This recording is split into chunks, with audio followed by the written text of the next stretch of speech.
There is something underneath Britain that most people have never heard about. Something that was dug, scraped, and hammered out of the earth by human hands thousands of years before the Romans arrived, thousands of years before anyone in these islands had written a single word. Something that has sat in the darkness, silent and waiting, while civilizations rose and collapsed on the surface far above. And in the last few decades, archaeologists, geologists, and historians have gone back down into those ancient tunnels with modern equipment, with isotope scanners and carbon dating tools and ground-penetrating radar, and what they have found at the bottom of Britain's oldest mines has not just surprised them, it has fundamentally changed the story we thought we knew about who these early people were, what they were capable of, and how deeply connected they were to the rest of the ancient world. This is not a small revision. This is not a footnote in a textbook. This is the kind of discovery that makes historians sit down and rethink entire centuries of assumptions. And it all begins underground. If this is the kind of history that leaves you wanting more, hit subscribe and leave a comment below telling us where in the world you are watching from. We release new documentaries every week, and you do not want to miss what is coming next. The island of Britain sits at the far northwestern edge of Europe, a place that, for a very long time, historians and archaeologists assumed was a kind of backwater, a remote appendage, a place where interesting things happened eventually, after they had already happened everywhere else. The narrative went something like this. Civilization developed in the Middle East, in Egypt, in the great river valleys of the Fertile Crescent, and slowly, gradually, over thousands of years, those ideas and technologies and farming practices trickled westward across Europe until they finally reached the wet, fog-covered island at the edge of everything. Britain was the last to get the memo. Britain was the place where Bronze Age culture arrived late, was adopted clumsily, and produced nothing particularly remarkable before the Romans showed up and imposed some real order on things. That is the story that dominated British archaeology for the better part of 2 centuries, and it is almost entirely wrong. The correction began not with a dramatic moment of discovery, not with a single find that changed everything overnight, but with something far more methodical and slow-burning. It began with people deciding to go underground, to actually descend into the oldest mines on the island and look, really look, at what was down there, to measure the tunnels, to analyze the tools left behind, to take samples of the rock and the sediment and the ancient worked surfaces and run them through instruments that earlier generations of scientists could not have imagined. And as the data came back, piece by piece, over decades of painstaking work, a completely different picture of prehistoric Britain began to emerge. Not a backwater, not a latecomer, something far more remarkable. A place that was, at certain moments in history, one of the most economically significant locations on the face of the earth. To understand how we got here, you need to understand what mining actually meant in the ancient world. We tend to think of mining as an industrial activity, something that belongs to the 18th and 19th centuries, something that filled the valleys of Wales and the hills of Yorkshire with coal dust and machinery and the particular kind of grim productive energy that powered the British Empire. And it is true that the Industrial Revolution transformed mining into something unrecognizable compared to what had come before. But the act of extracting useful materials from the ground is one of the oldest human behaviors on record. People have been mining, in the broadest sense of the word, for as long as there have been people, and in Britain specifically, the evidence for organized, large-scale mining goes back so far into prehistory that it genuinely strains the imagination. The oldest mines in Britain are not where most people would expect to find them. They are not in the industrial heartlands of the north. They are not in the coal-bearing regions of South Wales or the Scottish lowlands. They are tucked away in places that seem, on the surface, entirely unremarkable. A gentle hill on the Norfolk coast, a rocky headland jutting into the Irish Sea off the coast of North Wales, a series of low tree-covered ridges in the county of Shropshire. These are the places where the story begins, and the further down you go into the ground beneath them, the stranger and more extraordinary that story becomes. Start with Norfolk. Start with a place called Grimes Graves, which sits in a quiet corner of Breckland, a landscape of sandy heathland and conifer plantations, That feels entirely unlike the dramatic coastal scenery most people associate with ancient sites. From the surface, Grimes Graves looks like an unusual landscape, a lumpy, pitted field covered in shallow depressions and low mounds, spread across roughly 90 acres of ground. There are hundreds of these depressions. They look, to an untrained eye, like the aftermath of some kind of bombardment, or perhaps the work of an exceptionally determined mole. They are, in fact, the surface traces of a Neolithic mining complex that was active roughly 4,500 years ago, making it one of the oldest industrial sites in the world. The name Grimes Graves is itself a piece of layered history. It comes from the Old English word grim, which was a name used for the god Woden, and was commonly applied by early medieval English people to mysterious earthworks and landscape features whose origin they did not understand. They saw those pits and depressions and assumed they must have been dug by something supernatural, something far beyond the capacity of ordinary human effort. They were not wrong about the scale of the enterprise. They were simply wrong about its age. The people who dug Grimes Graves were not gods, but they were extraordinary. They were Neolithic farmers who had identified a resource in the chalk bedrock beneath their feet and decided to go after it with everything they had. That resource was flint. In the modern world, flint is something you find on a beach or a ploughed field, a sharp grey stone that occasionally catches the light and that most people step around without giving it a second thought. In the Neolithic world, flint was everything. It was the primary material from which tools were made, the cutting edges of axes, the blades for knives and scrapers, the arrowheads that brought down game and occasionally ended human lives. And not all flint was equal. The flint that sat near the surface, exposed to generations of frost and heat and rain, was inferior, brittle, prone to shattering, unpredictably when worked. The best flint, the dark, glassy, almost obsidian black flint that the Neolithic miners prized above everything else, was found deep underground, protected from weathering, still carrying the properties that made it ideal for toolmaking. It was called floorstone, and to get it, you had to dig. The shafts at Grimes Graves are vertical pits that drop through layers of chalk to reach the flint-bearing seams below. The deepest of them go down 12 or 13 meters, which does not sound very impressive until you stand at the surface and peer down into one and realize that the people who dug it were working with antler picks, shoulder blades used as shovels, and baskets woven from plant material. There were no metal tools. There were no wheeled vehicles to haul spoil to the surface. There was no systematic understanding of ground stability or ventilation. There was just the desire to get to the floorstone and the willingness to go down and get it, in the dark, in a space barely wide enough to turn around in, using tools made from the bones and antlers of animals they had hunted on the heath above.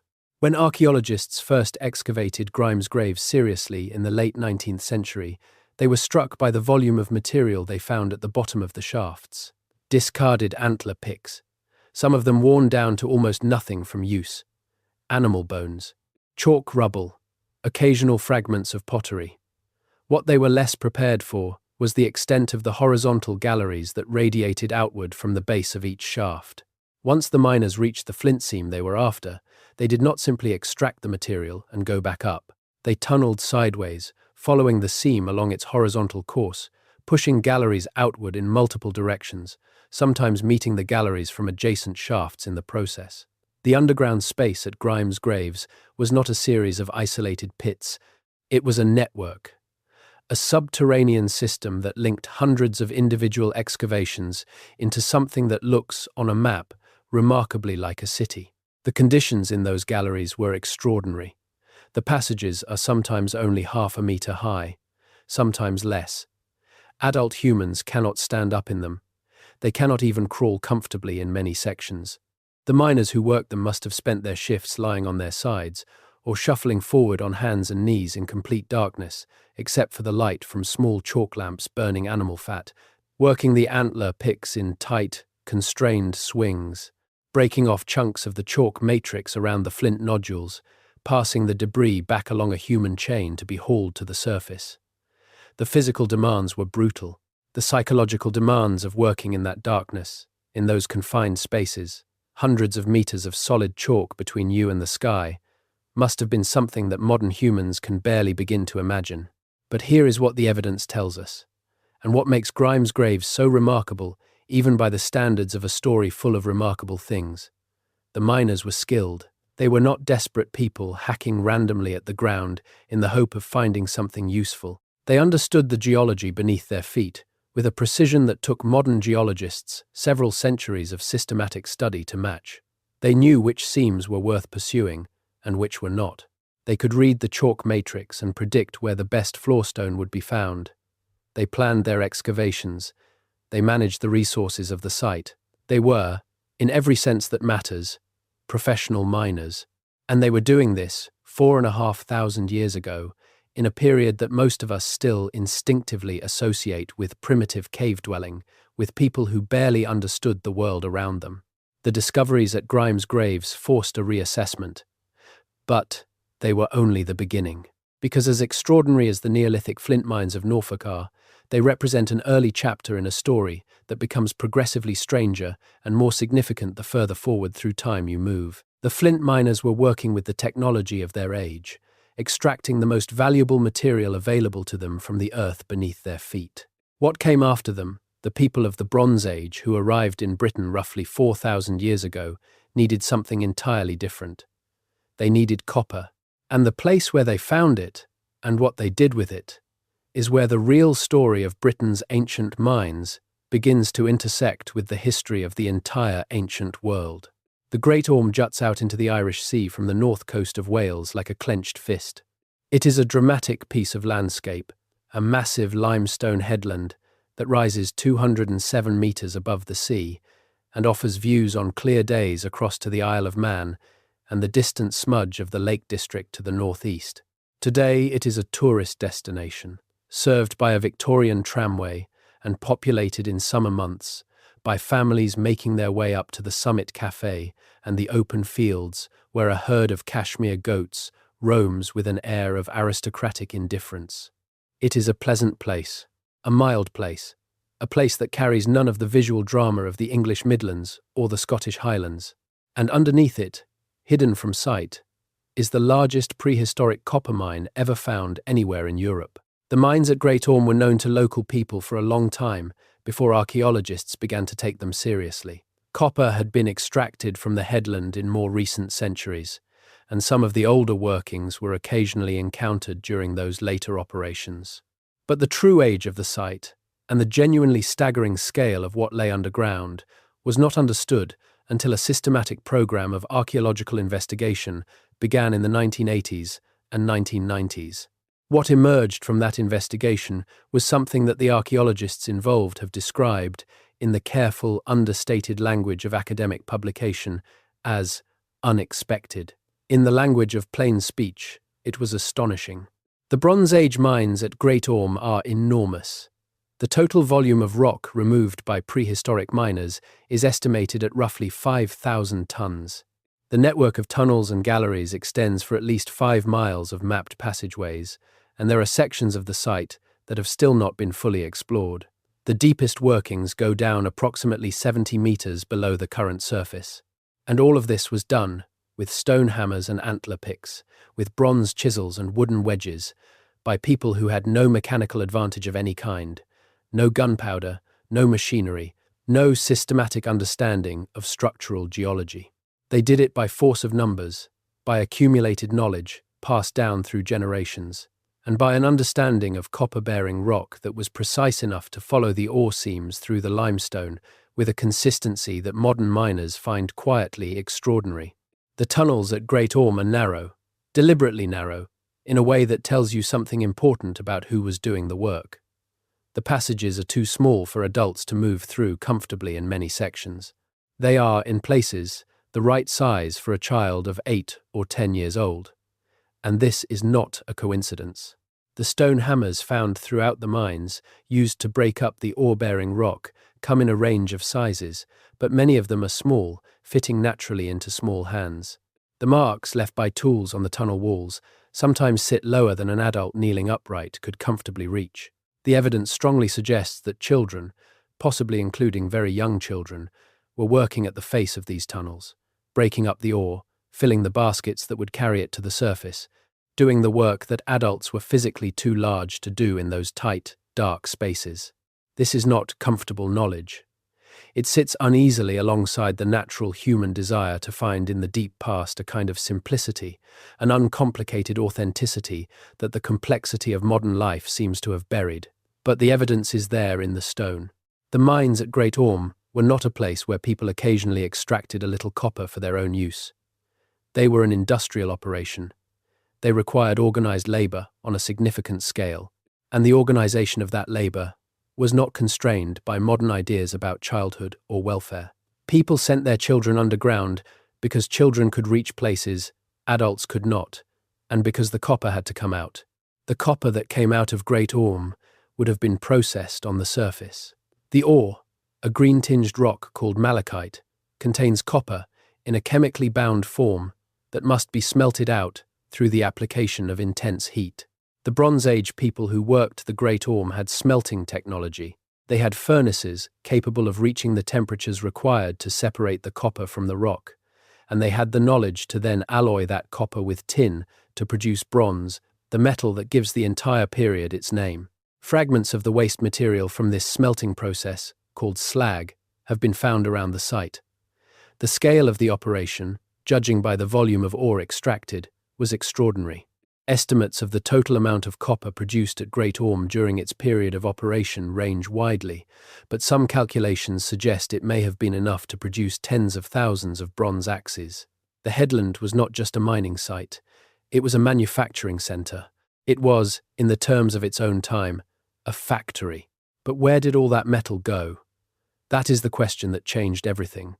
And it is the question that a particular branch of modern science was able to answer in ways that nobody had anticipated. Isotope analysis is, in simple terms, a way of reading the chemical fingerprint of a metal and tracing it back to its source. Different copper deposits around the world have slightly different ratios of certain lead isotopes, reflecting the specific geological history of each deposit. When you analyze a piece of ancient bronze and read its isotope signature, you can, in principle, match it against a database of known ore sources and determine where the copper in that bronze originally came from. The technique has been refined over decades and is now sophisticated enough to provide, in many cases, genuinely meaningful geographical information about the origin of ancient metals. When researchers began applying isotope analysis to Bronze Age copper artifacts found across Britain and Ireland, they found what you might expect.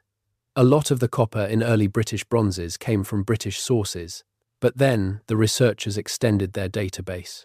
They applied the same technique to copper artifacts found far outside Britain, objects found in mainland Europe, objects found in the Mediterranean, objects found in contexts that had nothing whatsoever to do with the British Isles. And in a number of cases, the isotope signature of the copper in those distant objects matched the signature of ore deposits in Britain. This was startling enough. But then researchers took it a step further. They began looking at some of the most famous Bronze Age artifacts in the world, objects from the tombs and palaces of the ancient Mediterranean, from the Aegean world that was contemporary with the Mycenaean culture that would later inspire the Iliad and the Odyssey, and in some of those objects with secure archaeological contexts, placing them in the 2nd millennium BCE. The copper isotope signature pointed toward Britain. The implications are almost too large to absorb comfortably. Bronze Age Britain, the island at the far northwestern edge of the known world, appears to have been supplying copper to the ancient Mediterranean. The mines of Wales and possibly of other British copper-bearing regions were feeding raw material into a trading network that connected the Atlantic fringe of Europe to the civilizations of Greece and Egypt and the Levant. This was not a peripheral backwater exchanging a few trinkets at the margins of something more important happening elsewhere. This was a significant node in an ancient globalized economy. The people working those narrow tunnels at Great Orme were not just local craftspeople making tools for their neighbors. They were, however, indirectly, connected to the world of pharaohs and Mycenaean warlords and Levantine merchants. This connection, once you begin to look for it, shows up in the material record in multiple ways. The Bronze Age in Britain is associated with a period of suddenly increased contact with continental Europe. New burial practices appear, new styles of pottery, new types of metalwork that show clear parallels with continental traditions. The old interpretation of this was that people were migrating, that new populations were arriving in Britain and bringing their customs with them. Genetic evidence has confirmed that some migration did occur. But the scale of cultural change may also reflect something else, the intensification of trade. When you are selling something the rest of the world wants, the rest of the world comes to you. Ideas travel with merchants. Styles travel with sailors. The Bronze Age expansion of trade networks may have been one of the engines driving the rapid cultural changes visible in the British archaeological record of this period. And Britain was not just selling copper, it was also selling tin. This matters enormously because tin is the other ingredient in bronze, and tin is rare. It does not occur widely in the ancient world. The known sources of tin in the Mediterranean region itself were limited, and in some cases already exhausted by the height of the Bronze Age. Tin had to come from somewhere, and for the ancient Mediterranean world, one of the most important sources was a place they called the Cassiterides, the Tin Islands. Scholars have debated for centuries exactly where the Tin Islands were, but the leading candidate, the place that fits most of the available evidence, is Cornwall and Devon, the southwestern peninsula of Britain, where some of the richest alluvial tin deposits in Europe still exist, and where the evidence for prehistoric and later ancient mining goes back at least as far as the Bronze Age. The tin mines of Cornwall are not as dramatically visible as the copper mines of Wales, because tin was often obtained in the early period by streaming, by working river gravels rather than digging underground. But, as the easily accessible alluvial tin was worked out, the miners of Cornwall began to follow the tin lodes underground, developing over centuries a tradition of deep, hard rock mining that would eventually produce some of the most technically advanced mines in the world. The landscape of West Cornwall is still marked by the engine houses and chimney stacks of the 19th century tin and copper mines, skeletal stone structures standing on cliff tops above the Atlantic, monuments to an industrial tradition with roots reaching back into prehistory. The ancient Greeks and Phoenicians wrote about the Tin Islands. They describe voyages to the far northwest, past the Pillars of Hercules and across the Bay of Biscay to reach a place where tin was traded. Pytheas of Massalia, the Greek explorer who circumnavigated Britain in the 4th century BCE, described in detail the tin trade of the southwest peninsula, the way the metal was transported to an offshore island during certain tidal conditions, and from there, shipped south to Gaul and eventually to the Mediterranean. His account is frustratingly fragmentary, preserved only in quotations by later writers who may or may not have copied him accurately, but enough survives to make clear that by the classical period, the tin of Britain was well known to the ancient world and was actively sought as a commercial commodity. What this means, taken together with the copper evidence, is that Britain, in the Bronze Age and Iron Age, was not isolated. It was not remote in any meaningful economic sense. It was connected to a trading network that stretched from its western coastline all the way to the eastern Mediterranean, a network that moved metals and finished goods across thousands of miles of sea routes and overland paths. The mines of Britain were part of the engine room of the ancient world's economy. When they dug copper out of the limestone of Great Orme or streamed tin from the river valleys of Cornwall, they were feeding the metalworking industries that armed the armies and built the cities of the civilizations we still celebrate as the foundations of Western culture.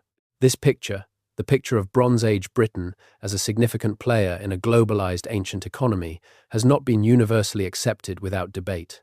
Some researchers argue that the isotope evidence is not precise enough to draw the specific conclusions that have been claimed for it.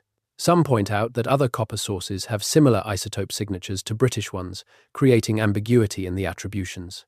The debate is ongoing, as it is with most genuinely significant archaeological claims, but the weight of evidence accumulated over the last 3 decades of research has shifted the field substantially. The default assumption is no longer that Bronze Age Britain was a peripheral backwater. The default assumption now is that it was something considerably more than that, and the task before researchers is to work out exactly how much more. To understand the full depth of Britain's mining history, you have to move forward in time and consider what happened when Rome arrived. Because the Romans who came to Britain in 43 CE were not arriving in an empty landscape. They were arriving in a place with thousands of years of mining tradition, a place where the inhabitants already knew where the useful rocks were and how to get them out. And the Romans, who were extraordinary engineers in many domains, but were not necessarily superior miners by the standards of the places they conquered, recognized this immediately. They took over existing British mines and ran them at scales that had not been seen before. The most remarkable example of Roman mining in Britain is not in Wales and not in Cornwall. It is in a river valley in Carmarthenshire, in the heart of West Wales, where the small town of Pumsant sits alongside a stream called the Cothi. The Roman gold mines at Cothi are the only known example of Roman gold mining in Britain, and they are extraordinary, not just for their age, their deep antiquity extending back into pre-Roman times, but for the sophistication of the technology the Romans brought to bear on them. Gold mining is fundamentally different from copper or tin mining.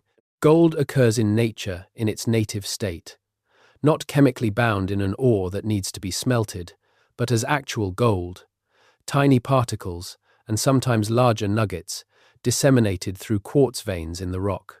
To get at it, you need to break up enormous quantities of rock and then process it to separate the tiny gold particles from the much larger volume of waste. The Romans at Cothi did this using a technology called hydraulic mining, or hushing. They built an elaborate system of aqueducts, some of them 7 miles long, to collect water from the surrounding hills and store it in tanks above the mining area. Then they released the stored water in a sudden rush, using the force of the flood to strip away the overlying soil and expose the gold-bearing rock below. It was mining by water power, a technology of brutal effectiveness that left permanent marks on the landscape still visible today. The underground workings at Cothi go deep, not as deep as Great Orme in raw meters, but deep enough to present serious technical challenges that the Romans addressed with a level of engineering competence that archaeologists have found impressive even by modern standards. The mines were drained using water wheels, some of them stacked in sequences to lift water from multiple levels, an arrangement recovered from the mines at Rio Tinto in Spain that represents some of the most sophisticated hydraulic engineering of the ancient world. Similar wheels would have been used at Cothi. The tunnels were reinforced with timber. Ventilation was managed by creating airflow through shaft systems. The rock was worked with iron tools with fire setting, where a fire was lit against the rock face and then cold water thrown on the heated stone to cause it to crack, a technique that required precise knowledge of how different rock types responded to thermal shock. The Romans were at Cothi for at least 3 centuries. They worked the mines intensively, extracted significant quantities of gold, and then, when the empire's western provinces began to collapse in the 4th and 5th centuries CE, they left. The mines fell quiet. The aqueducts silted up. The underground workings began to fill with water. And the landscape returned, slowly, to something approaching its pre-Roman appearance, except for the scars on the hillside where the hushing floods had stripped away the earth, scars that are still clearly visible nearly 2,000 years later. The Roman departure from Britain did not mean the end of mining. The peoples who occupied the island after the Roman withdrawal continued to work the resources that the landscape offered, though often at smaller scales and with less systematic organization than the Romans had imposed. Lead mining in the Pennines, tin and copper in Cornwall and Wales, iron from the Forest of Dean and the Weald of Kent. These continued throughout the early medieval period, usually in the hands of local communities rather than state enterprises, producing metals for local use and occasionally for trade. The great medieval monasteries, which controlled significant areas of mineral-rich land, became important centres of mining enterprise. The monks of Fountains Abbey in Yorkshire were among the owners of lead mines in the Pennines. The abbeys of Wales were involved in copper and lead production.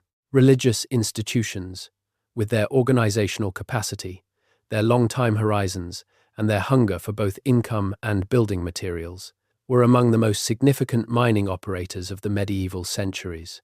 But the medieval period also saw the development of something new, the deep mine.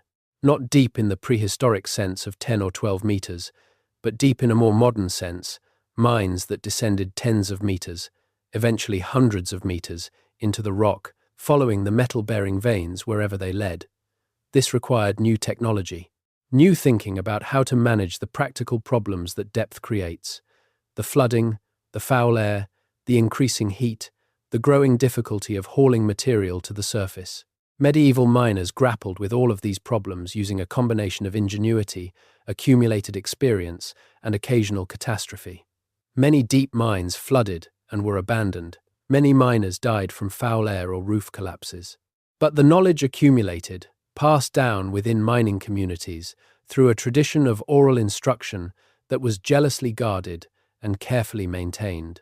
The Cornish mining communities developed their own dialect, their own folklore, their own distinctive culture, centered on the underground experience. They had names for the strange knocking sounds that mines sometimes made, sounds attributed to small supernatural beings called knockers or tommyknockers, which miners believed would warn them of imminent danger if treated respectfully and bring disaster if offended. These beliefs were not mere superstition. They were part of a system of attention, a way of encoding in cultural memory, the kind of careful listening to underground sounds that could genuinely save lives. A roof about to give way makes sounds. A gas pocket about to release makes sounds. The miners who survived long enough to pass on their knowledge were the ones who listened carefully, and the cultural tradition that made careful listening into something sacred was, in its own way, an expression of practical wisdom. The Cornish mining tradition eventually became the most technically sophisticated in the world. By the 18th century, the mines of West Cornwall were the deepest in Britain and among the deepest anywhere, following copper and tin lodes down through granite and killers, the local name for the metamorphic rocks surrounding the granite intrusions. The depth of these mines created problems that drove innovation in a very direct way. The deepest workings flooded constantly, and the cost of pumping them out was enormous. It was this specific problem, the problem of draining the deep Cornish mines, that created the economic pressure driving one of the most significant technological developments in human history. Thomas Newcomen built his first atmospheric steam engine in 1712. It was a device of modest efficiency and considerable size, a contraption of cast iron and brass and leather that used the condensation of steam to create a partial vacuum below a piston, allowing atmospheric pressure to push the piston down and drive a pump. It was not elegant. It consumed enormous quantities of coal, but it could pump water from depths that horse-powered pumps could not reach, and that single capability transformed the economics of deep mining. The Cornish mines, and then the coal mines of the Midlands and the North, could now go deeper than ever before. And when James Watt improved Newcomen's design in the 1760s and 1770s, transforming the atmospheric engine into something approaching a true steam engine with a separate condenser, and eventually a rotating output shaft, the technological foundation for the Industrial Revolution was in place. This connection is rarely made explicit in standard accounts of the Industrial Revolution, which tend to focus on the textile industry and the factory system and the social upheavals of urbanization. But the steam engine, the central technology of the Industrial Revolution, was invented specifically to solve a mining problem. It was invented because the mines of Britain had gone so deep that the old methods of keeping them dry no longer worked. The entire edifice of industrial modernity, the factory, the railway, the steamship, the telegraph, the global economy of the 19th century, was built on a foundation that was laid underground, in the dark, in the flooded workings of Cornish tin and copper mines. There is a particular mine that illustrates this connection with unusual clarity, and it is not in Cornwall. It is in Staffordshire, in the eastern part of the Peak District, in a narrow and dramatic valley called the Manifold.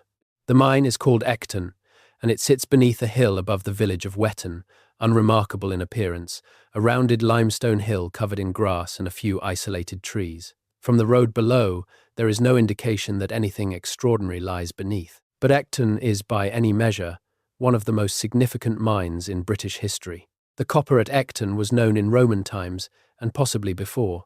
But the great period of the mine's history came in the 18th century, when the Dukes of Devonshire, who owned the mineral rights, decided to exploit it systematically. What they found, as they pushed the workings deeper, was a copper deposit of extraordinary richness. The ore at Ecton was not distributed in veins, as most metal deposits are, but concentrated in a series of massive irregular bodies, pods of almost pure copper mineral sitting in cavities in the limestone, deposits of a kind that mining geologists call bonanzas, because no other word quite captures the extraordinary abundance they represent. Some of the ore at Ecton, assayed at 30 or 40% copper, many times richer than typical copper ores. The mine produced vast quantities of metal at a relatively low cost, and the Duke of Devonshire made from it one of the great fortunes of the 18th century. But what Ecton also produced, almost as a byproduct of its commercial success, was engineering innovation. The mine went very deep. By the later 18th century, the main shaft was almost 400 meters below the surface, making Ecton one of the deepest mines in Britain. The drainage problem was acute, and the Duke of Devonshire invested in some of the first steam-powered pumping engines to be installed in the English Midlands, machinery that was then adapted and refined for use in other mines across the region. Ecton was a testbed. It was a place where the problems of deep mining were encountered before they had been encountered elsewhere in the Midlands, and where the solutions developed were then exported outward into the industrializing landscape. The profits from Ecton funded, among other things, the construction of the Crescent at Buxton, the elegant Georgian spa development that transformed a small Derbyshire market town into a fashionable resort. There is something pleasingly British about this trajectory. The darkness and danger and physical brutality of deep copper mining converted, through the alchemy of 18th century commerce, into the graceful limestone curves of a Buxton terrace, where the wealthy came to take the waters and discuss the improving literature of the age. The mine and the spa are connected. They are part of the same story. And the story runs, as it always does when you follow it far enough, back underground. The question of what lies at the very bottom of Britain's oldest mines has, in recent decades, been transformed by technology. The tools available to modern researchers go far beyond anything previous generations of archaeologists could deploy. Ground-penetrating radar can map underground voids without anyone having to go down and look at them. LiDAR scanning, which uses laser pulses to create detailed three-dimensional models of landscapes, can reveal the surface traces of ancient mining activity that are invisible to the naked eye.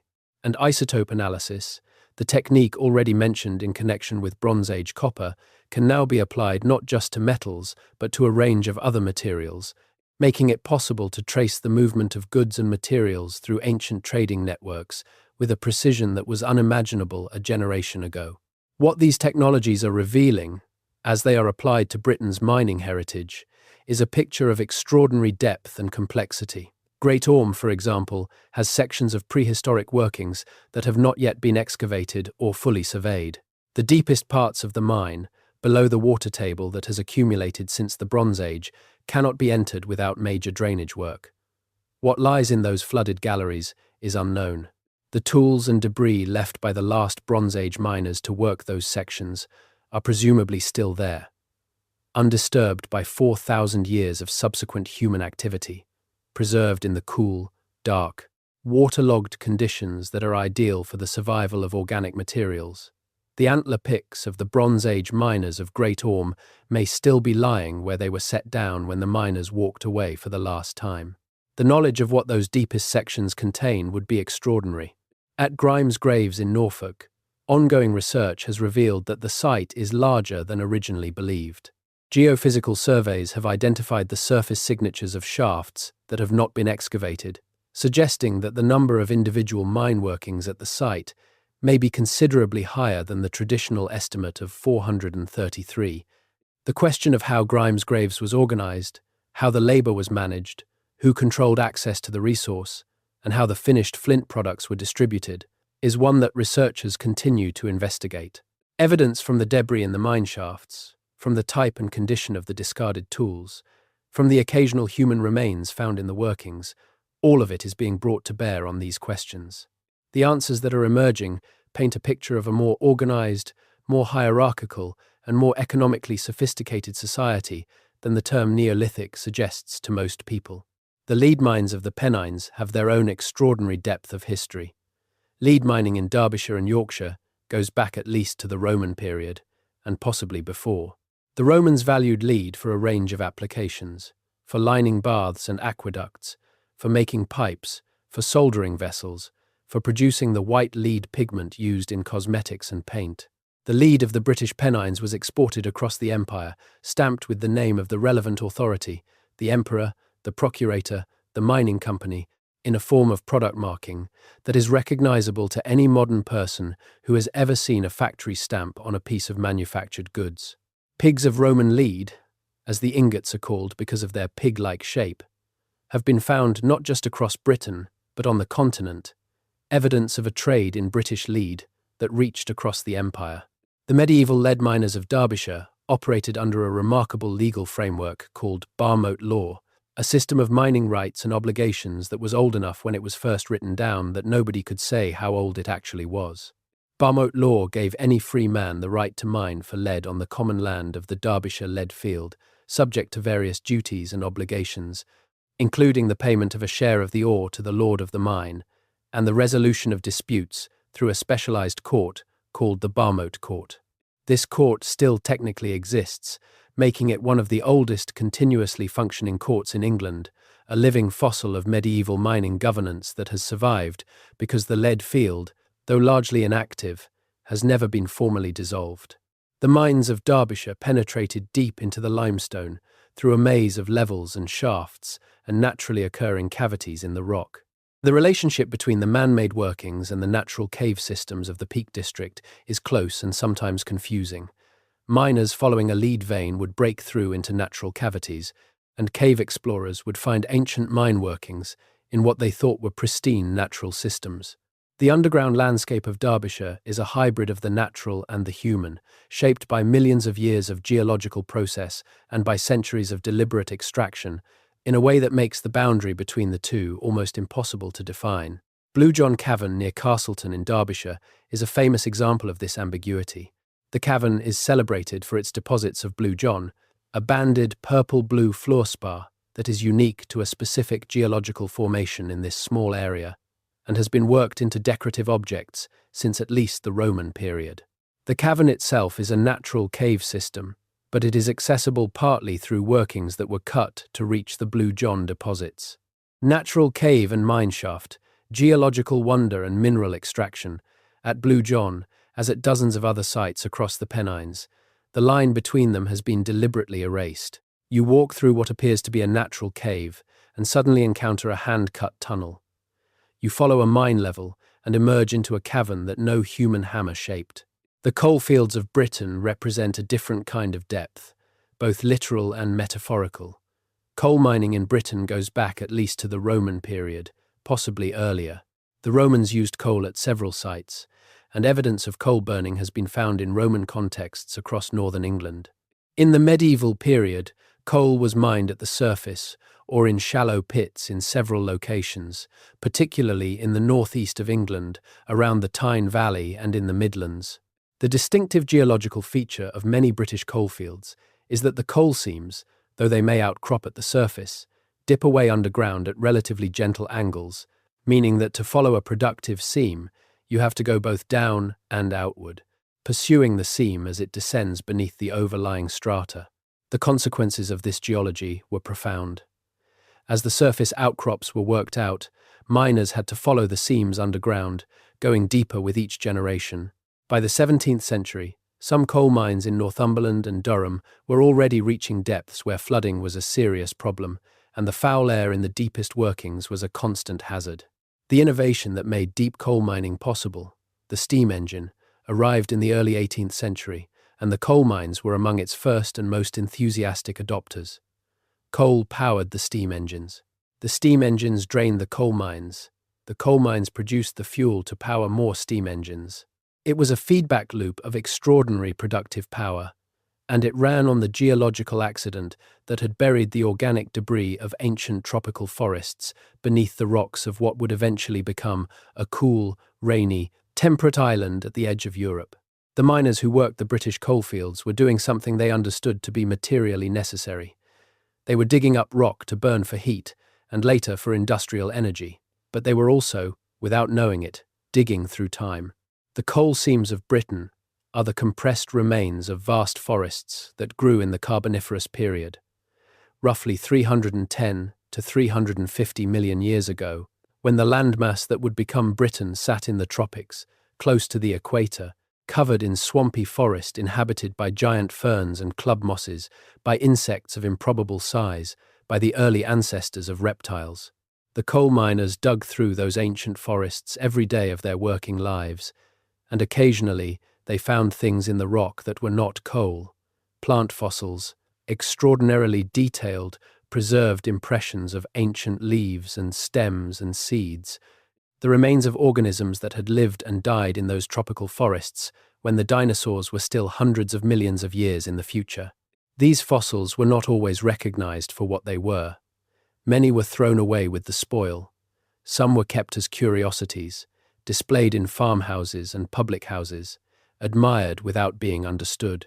But, as the science of geology developed in the late 18th and early 19th centuries, and as scientists began to visit the mines and examine what was coming out of them, the fossils of the coal measures became one of the primary sources of evidence for the deep history of the Earth.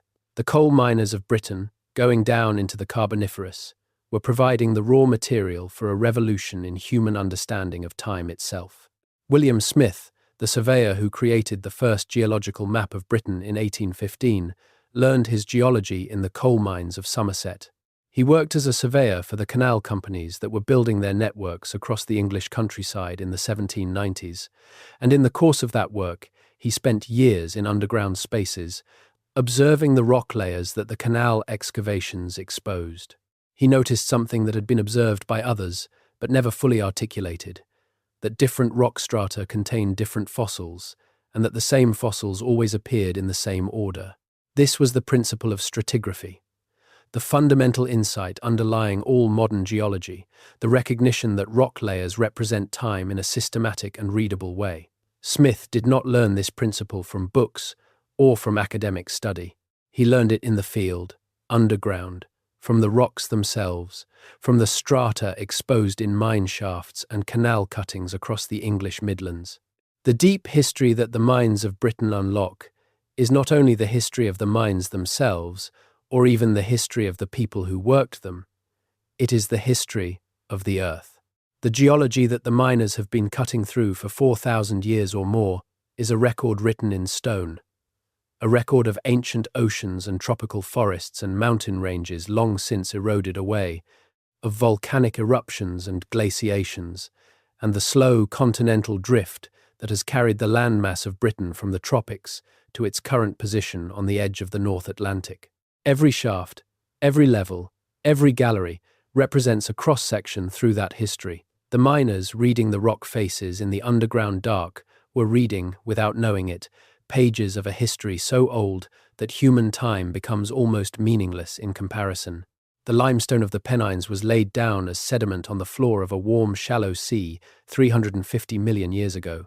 The fossils found in it, the corals and crinoids and brachiopods, are the remains of organisms that lived in that sea, organisms whose descendants are still alive in modern oceans, meaning that the limestone of the Peak District contains the evidence not just of ancient geography, but of ancient evolution, of the development of body plans and ecological strategies that persist to the present day. When lead miners followed a vein through the limestone, they were cutting through a graveyard of ancient marine organisms that had built the very rock around them through the slow accumulation of their shells and skeletons over millions of years. The granite of Cornwall tells a different story. The great granite masses of the southwest peninsula, the tors and moors of Dartmoor and Bodmin and Penwith, are the cooled roots of ancient volcanoes that erupted roughly 270 million years ago. The tin and copper that made Cornwall one of the most important mining regions in the world were deposited by hot, mineral-rich fluids that circulated through fractures in the cooling granite, precipitating metal-bearing minerals as they cooled and mixed with groundwater. The Cornish miners, following a tin lode through granite, were following the path of an ancient hydrothermal system, the trace of a volcanic event that happened 60 million years before the dinosaurs appeared. This connection between geology and mining heritage is not purely academic. It has direct practical implications for the question of what lies at the bottom of Britain's oldest mines and what finding it might mean. because the same geological processes that concentrated valuable metals in the ancient past may have done so in ways that have not yet been fully discovered. The ore deposits that have been exploited in Britain over the last 4,000 years represent the fraction that was accessible with available technology at the time of exploitation. The fraction that lay too deep, or in the wrong configuration, or beneath water tables that could not be managed with the technology of the relevant period, was left behind. Some of it was worked later, as technology improved. Some of it is still there. Modern mining exploration using geophysical techniques, seismic surveys, electromagnetic surveys, and gravitational anomaly detection has revealed ore bodies in British rocks that were unknown to earlier miners, and that are in some cases of economic significance. The question of whether Britain contains commercially viable deposits of metals that have not yet been exploited is not purely historical. It is a live question with economic implications in the present day, when the transition to renewable energy is driving demand for metals like copper, cobalt, and lithium that were not particularly valued by previous generations of miners. The old mining districts of Britain, places where the infrastructure of extraction already exists in some form, where the geology is better understood than in most places, and where the tradition of underground work is still alive in the cultural memory of the communities involved, are being looked at again with fresh eyes. The Cornish lithium deposits are a recent example of this dynamic. Lithium, the metal at the heart of modern battery technology, has been known to occur in the granites of Cornwall for a long time, dissolved in the geothermal brines that still circulate through the fractured granite at depth. But it was not economically significant until the electric vehicle revolution began driving the global demand for lithium upward at rates that no one had anticipated a decade ago. Now there are active projects to extract lithium from those geothermal brines in Cornwall, projects that would, if they succeed, connect the ancient mining tradition of the Southwest Peninsula to one of the most consequential technological transitions of the 21st century. The Cornish miners who dug tin from the granite 2,000 years ago could not have imagined the use to which the rocks they worked would eventually be put. But the story they began is still being written. The human cost of Britain's mining history is something that the excitement of discovery and the grand narrative of technological progress can too easily obscure. The mines killed people. They killed them in large numbers, and they killed them in ways that are painful to contemplate. Roof collapses, flooding, explosions of fire damp in the coal mines, the slow suffocation of silicosis as miners inhaled decades of stone dust, the burns from acid drainage in copper mines, the poisoning from lead and arsenic in metal mines. The toll was enormous, spread over 4,000 years of continuous extraction, and it fell with particular weight on the most vulnerable, on the children who worked the narrowest tunnels at the deepest levels, on the women who worked at the surface dressing the ore, on the elderly men who could no longer manage the physical demands of the underground but had no other source of income, and so kept working until they could not. The Mines Act of 1842 is often cited as the moment when the worst excesses of child and female labour in British mines were officially curtailed. The Act, which forbade the underground employment of women, girls, and boys under the age of 10, was passed in response to a parliamentary inquiry whose report contained testimony that shocked even the hardened legislators of the early Victorian period. Women described pulling coal tubs through flooded passages on hands and knees with chains attached to belts around their waists. Children described being sent down shafts before dawn and not returning to the surface until after dark, spending 12 or 14 hours underground in conditions of cold and damp and darkness that they had never known any other life, and could not articulate as anything other than simply what work was. The parliamentary commissioners who compiled these accounts were not reformers by instinct. They were men of the ruling class, and many of them had profited from the industries they were now investigating. But the testimony moved them. It moved the public, and the act was passed. What it could not undo, of course, was everything that had already happened. The 4,000 years of anonymous labour that had extracted from the ground the metals and minerals that made everything else possible. The uncounted children who had spent their short childhoods in the dark of the Great Orme or the coal pits of the Yorkshire Riding. The women who had grown bent and broken working the surface dressing floors of the Cornish mines. The lead miners of Derbyshire, who had died by middle age of a lung condition so associated with their trade that it was simply called miner's asthma, which we now know as lead silicosis. These lives are not recoverable in any individual sense. They left no names in the record, or if they did, the record is lost. But their labour is present everywhere in the built world around us. It is in the copper of the wiring, in the walls of every house in Britain. It is in the lead of the roofs of the great cathedrals. It is in the iron of the railway lines that connected the country. It is in the coal that heated the homes and powered the factories for 2 centuries of industrialization. The anonymous dead of the mines built the world above them. They deserve to be remembered. The archaeology of the mines has, in recent decades, made a small effort toward that remembrance. The recovery and analysis of the human remains found in ancient mine workings, the skeletal evidence of the physical demands of the work, the patterns of bone wear and stress fracture that mark a body that spent its life underground, is a field that is slowly building a picture of what mining did to the people who did it. At Great Orme, the analysis of the small tools and the narrow tunnel dimensions has made the case for child labour more concrete, more real than any documentary record could. At Grimes Graves, the study of the discarded antler picks tells something about the organisation of work, about how many people were active in the mine at any one time, and how the labour was distributed. The bodies in the mines, when they are found, speak directly about the human reality of extraction. The preservation conditions in old mine workings can be remarkable. The cool, stable temperature, the absence of oxygen in flooded sections, the protection from the biological activity that destroys organic material at the surface, all of this creates environments where things that would normally have rotted away thousands of years ago are still present. Wood, leather, textiles, plant material, bone. All of these can survive in waterlogged mine workings for periods that seem impossible by the standards of normal preservation. The discovery of ancient organic materials in mine environments is therefore a recurring feature of archaeological work in old mines, and each discovery has the potential to add significantly to what is known about the period in which the mine was active. The wooden tools found in some of the Bronze Age mines of Wales, for example, have been radiocarbon dated and found to be contemporary with the Bronze Age copper extraction, confirming the age of the workings and providing information about the species of wood used, and therefore about the forest environment around the mines at the time. The leather bags found in some ancient mine contexts, used to carry ore or water, tell something about the manufacturing skills of the miners and the animals that were kept in the mining communities.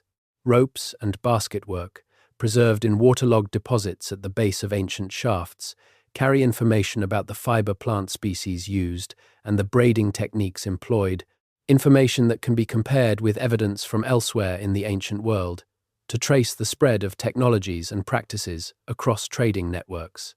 Every object recovered from the bottom of a mine has the potential to connect outward in multiple directions, to illuminate something about the daily life of the people who left it behind, something about the economic networks they were part of, something about the natural environment in which they lived, something about the technologies they possessed. The bottom of the mine is, in this sense, not an ending, but a beginning. It is the place where the archive is kept, the place where time stopped at the moment the miners walked away, and where the evidence of everything they knew and did and made is still waiting, in the dark and the cold and the silence, for the right questions to be asked. The question of deep time, of the geological depth beneath the human mining record, is one that becomes more pressing the further down you go. The deepest mines in Britain today go considerably deeper than any ancient working. The deepest coal mine ever sunk in Britain reached nearly 1,200 metres below the surface. The deepest metal mines, in Cornwall, went below 1,000 metres. At those depths, you are not just in a different physical environment, a place of warmth and pressure and darkness quite unlike anything at the surface. You are in a different temporal environment. The rock around you at 1,000 metres below the surface of Cornwall was formed before the first land plants existed on Earth. It was old when the first fish were learning to breathe air in the shallow swamps of the Devonian period. It contains, in its structure and its chemistry, information about conditions on Earth at times so remote that the very concept of life, as we understand it, barely applies. The geothermal heat that increases with depth is itself a record of geological time, generated by the decay of radioactive elements in the rock that have been decaying since the rock solidified from the magma that produced it. The water that percolates through the deepest levels of old mines, the water that made drainage such a constant challenge for the miners of every period, carries dissolved minerals that tell something about the chemical history of the rock through which it has been moving, potentially for millions of years. The deepest mine water in Britain has been underground for so long that it is, by some measures, as alien to the surface environment as the water of a deep-sea trench. The microbiology of deep mines is a recently opened frontier that illustrates this point. In the last 20 years, researchers studying the deep subsurface have discovered that it is not lifeless. Far below the surface, in environments where no light has ever Far below the surface, in environments where no light has ever reached, and where the temperature and pressure and chemistry would seem to preclude the possibility of life, there are communities of microorganisms, bacteria and archaea, that live on chemical energy rather than solar energy, that have been isolated from the surface world for potentially millions of years, that represent lineages of life, quite unlike anything known from above ground. The deep mines of Britain, with their old workings and their flooded galleries and their unusual water chemistry, are potential habitats for such organisms. The question of what lives at the very bottom of Britain's oldest mines, in the water-filled cavities that no human has entered in centuries, is genuinely open. This connection between the human history of mining and the natural science of the deep subsurface is one of the places where the story of Britain's mines opens outward into something genuinely unexpected. The miners who dug those tunnels were after metal. They were solving economic and practical problems. They were not, in any conscious sense, conducting scientific investigations or philosophical explorations. But the tunnels they left behind have become, in the modern period, entry points into some of the most fundamental questions about the nature of the Earth and the history of life on it. The accident of extraction has created an archive, and the archive is still being read. The coal mines of the northeast, the great collieries of Northumberland and Durham that produced the coal that fueled the British economy for nearly 2 centuries, have in recent decades been subject to a different kind of investigation. As the mines closed, from the 1980s onward, in a wave of closures that transformed the communities built around them, the question of what to do with the underground void became pressing. Deep mines do not simply disappear when they are abandoned. They fill with water. They settle. They subside. The surface above them is affected by the gradual collapse of the old workings, a process that can continue for decades after the mine closes. The management of this legacy is an ongoing engineering challenge. But the flooded voids of old coal mines also represent a resource of a different kind. The water that fills them is warmed by the geothermal heat of the earth and can be extracted, its heat removed by a heat pump, and used to heat buildings at the surface. This technology, mine water geothermal energy, is being actively explored in several former coalfield communities in Britain, and some projects are already operating at small scales. The coal mines of the northeast, which heated Britain through the steam age by burning the coal they produced, may, in the 21st century, heat it again through an entirely different mechanism by circulating warm water through the old workings and using it as a heat source for district heating networks. The mines keep giving, long after the mining has stopped. The communities that grew up around Britain's mines are themselves a form of historical record, carrying in their layout and their buildings and their social organisation the imprint of the industry that created them. The terraced streets of the South Wales valleys, climbing the steep hillsides in rows, were built to house the families of the coal miners who worked the collieries below. The distinctive stone cottages of the Cornish mining villages, built from the local granite with slate roofs and narrow windows against the Atlantic wind, cluster around the engine houses that still stand on the cliffs. The planned villages of the Pennine Lead Field, built by the great landowners who controlled the mines to house their workers, display a domestic architecture that reflects both the economic power of the mining industry and the social assumptions of the period in which they were built. These communities have been studied by historical geographers and social historians as examples of the way that industrial, extractive economies shape the societies they generate. The particular combination of physical danger, specialized skill, community solidarity, and economic dependency that characterized mining communities created social structures quite different from those of agricultural or urban environments. The strong trade union traditions of the British coalfields, which shaped British political history throughout the 20th century, grew from the specific conditions of underground work. The absolute dependence of miners on each other's skills and reliability, the common danger that made collective action a matter of survival rather than ideology, the isolation from other communities that made internal solidarity the primary source of social support. When the mines closed, these communities were stripped of their economic reason for existence without being given any alternative. The social consequences of deindustrialization in the former mining areas of Britain are still being worked through, 4 decades after the pit closures of the 1980s. The health inequalities, the educational disadvantages, the loss of skills and purpose and collective identity, these are the surface manifestations of what happened when the underground economy that had sustained whole regions for generations was abruptly terminated. The human geography of the former coalfields is, in its own way, as much a product of the mines as the coal itself was. Understanding this connection, the way that what lies underground shapes what happens on the surface in ways that extend far beyond the simple economics of extraction, is perhaps the most important lesson that the history of Britain's mines has to offer. The mines are not just holes in the ground, they are not just engineering achievements or economic enterprises or archaeological sites.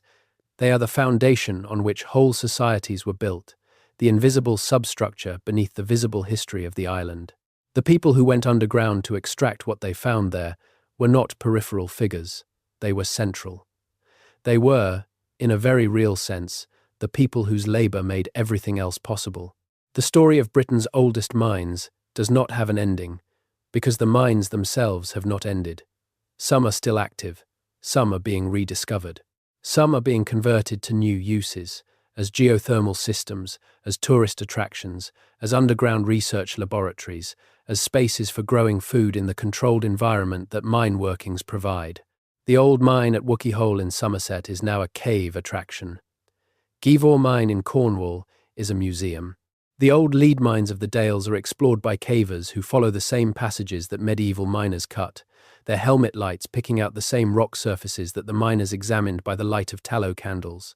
The underground continues to be inhabited, in its own way, by the people of the surface world. And the research continues. Every year, new analysis is applied to materials recovered from old mine workings. Every year, the isotope databases grow more detailed, and the attributions become more precise. Every year, the underground spaces of Britain are mapped a little more comprehensively and understood a little more thoroughly. The picture that is emerging is one of extraordinary complexity and depth, a story that begins in the Neolithic and runs without interruption to the present day, connecting the flint miners of Norfolk to the lithium extraction projects of Cornwall, the Bronze Age copper traders to the archaeometallurgists, tracking their isotope signatures across the ancient Mediterranean. The bottom of the mine is where the story starts, not where it ends. 4,000 years ago, a Neolithic miner in Norfolk descended a shaft by the light of a chalk lamp, reached the bottom, and began to break floorstone with an antler pick. The chips of stone flew. The lamp guttered in the draught from the passage above.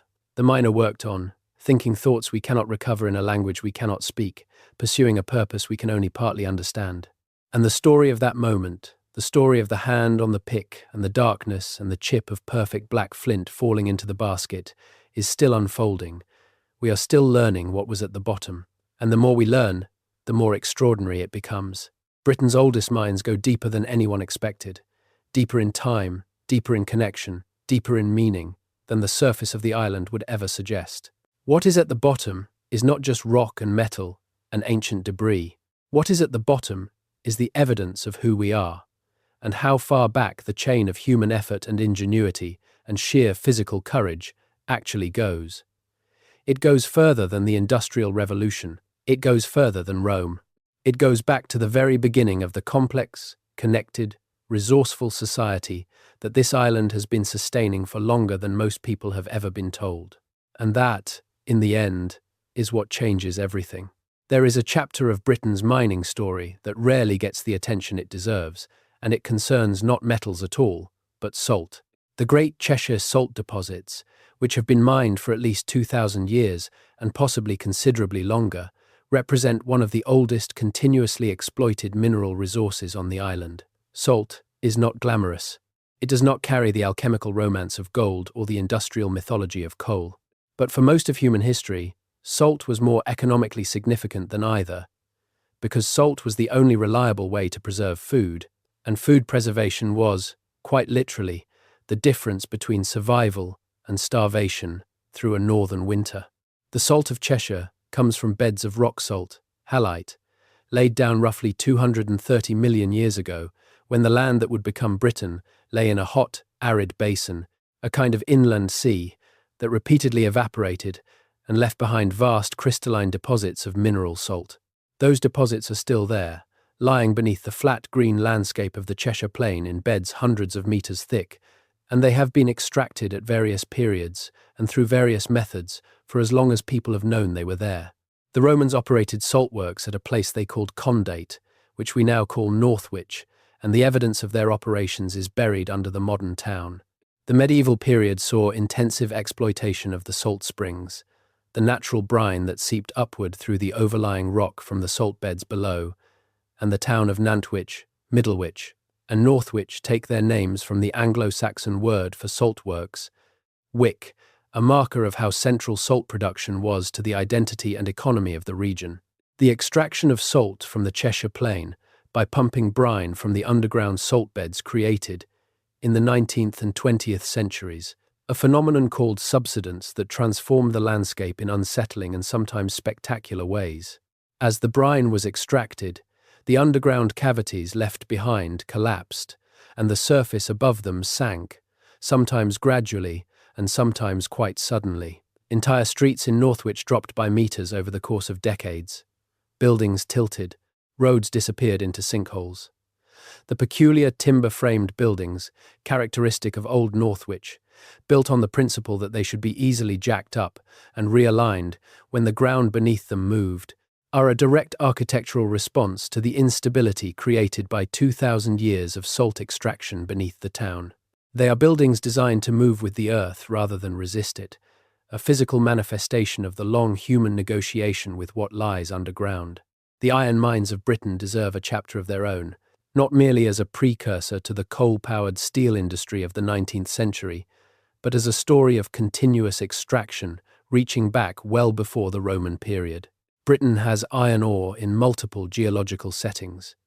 In the sedimentary ironstone beds of the Jurassic, which outcrop across a broad band from Yorkshire through the East Midlands to Northamptonshire, in the ancient hematite deposits of the Lake District, in the deeply coloured limonite and siderite ores of the Forest of Dean in Gloucestershire and of the Weald in Kent and Sussex.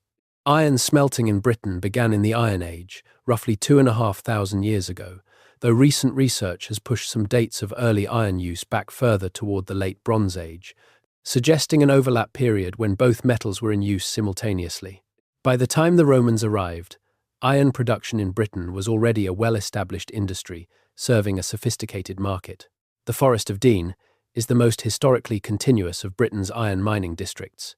Smelting there goes back at least to the Roman period, and possibly before, and it continued uninterrupted through the medieval centuries and into the industrial era, making the Forest of Dean one of the longest-running industrial sites in Britain.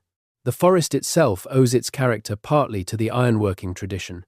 The oaks that define the landscape were managed over centuries as a source of charcoal for the furnaces, their growth cycles shaped by the needs of the iron industry in a form of woodland management called coppicing that is still practiced in parts of the forest today.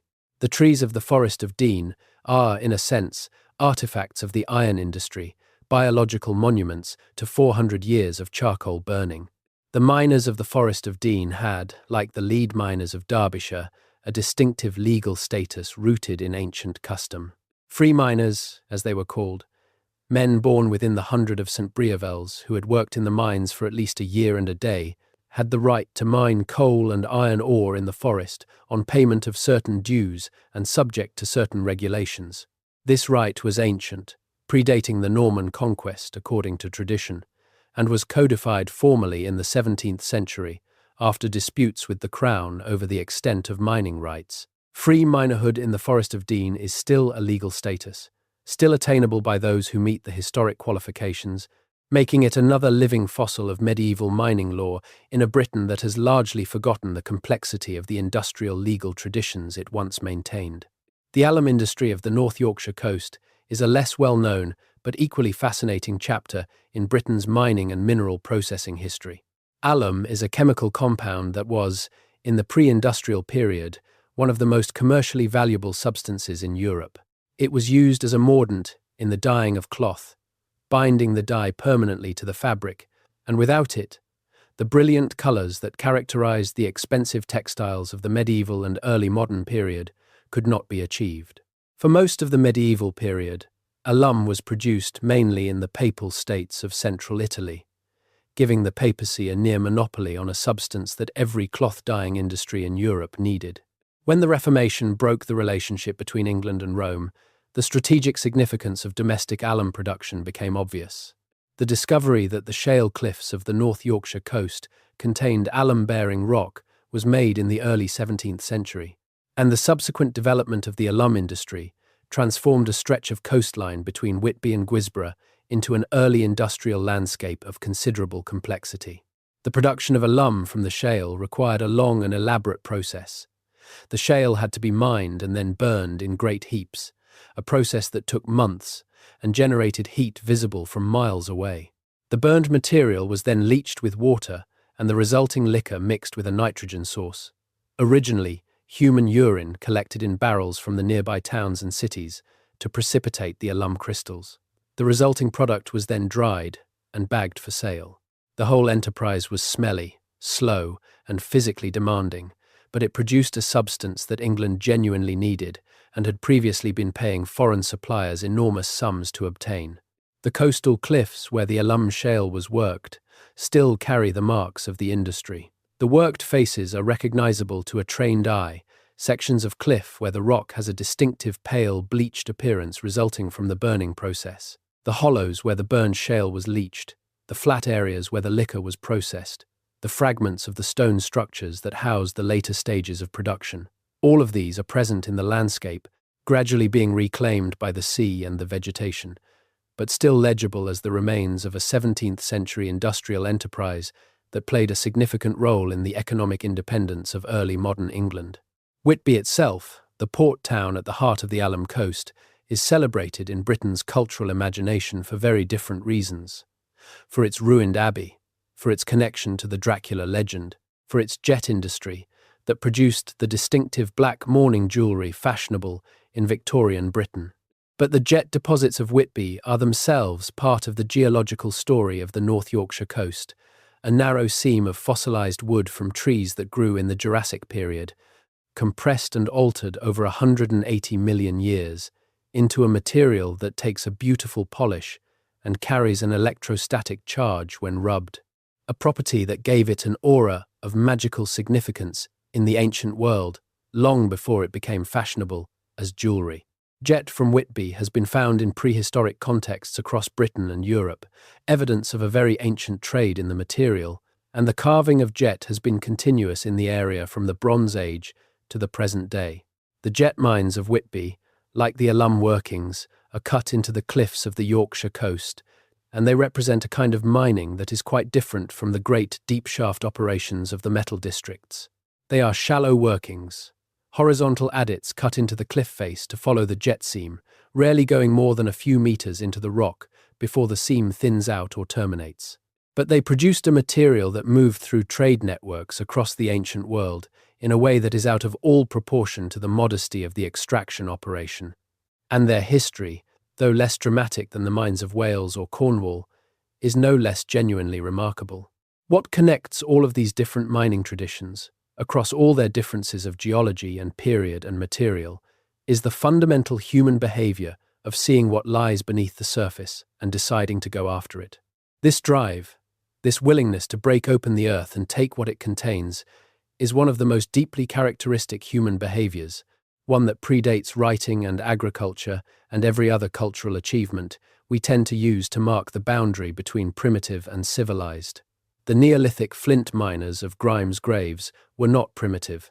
They were practicing, in the conditions of their time, the same fundamental intelligence that would eventually produce the steam engine and the isotope mass spectrometer and the ground-penetrating radar.